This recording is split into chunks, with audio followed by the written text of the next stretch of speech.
சரியான டிப்ஸுங்க. ஒர்த்தான டிப்ஸு. கண்டிப்பா மறக்காம இத பண்ணுங்க. இதுக்கு முன்னாடி நீங்க பண்ணாம இருந்தாலும் பரவால்ல. இதுக்கப்புறம் ஃபாலோ பண்ணுங்க. எல்லாருமே என்ன பண்ணுவாங்கன்னா, பீஃபா இருக்கட்டும், மட்டனா இருக்கட்டும் பிரியாணி பண்ணும்போது, அந்த பீஃப், மட்டன வந்து அலசி வச்சுட்டு, இஞ்சி பூண்டு பேஸ்ட்டுக்கு அப்புறம் ஆட் பண்ணுவீங்க. அதாவது வெங்காயம் போட்டுட்டு, இஞ்சி பூண்டு பேஸ்ட்டு போட்டதுக்கப்புறம் ஆட் பண்ணுவீங்க. அந்த மாரி பண்ணவே பண்ணாதீங்க.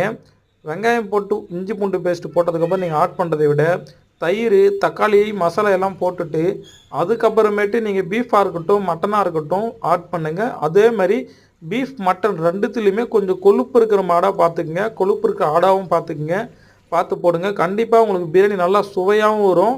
அந்த ஒரு ஒரு பீஸுமே சாப்பிடக்குள்ள உங்களுக்கு டேஸ்ட்டா இருக்குங்க. ஏன்னா, இந்த பீஸ்ல இருந்து தாங்க உங்களுக்கு ஜூஸினஸ் இருக்கட்டும், பிரியாணியோட சுவை இருக்கும். 2மே வந்து இந்த நீங்க பிரியாணில ஆட் பண்ற பீஸ்ல தான் வரும். எந்த காரணத்த கொண்டும் ரொம்ப சின்ன மாடோ, சின்ன ஆடோ அந்த மாரி எடுத்துக்க கூடாது. பெரிய மாடோ, பெரிய ஆடும்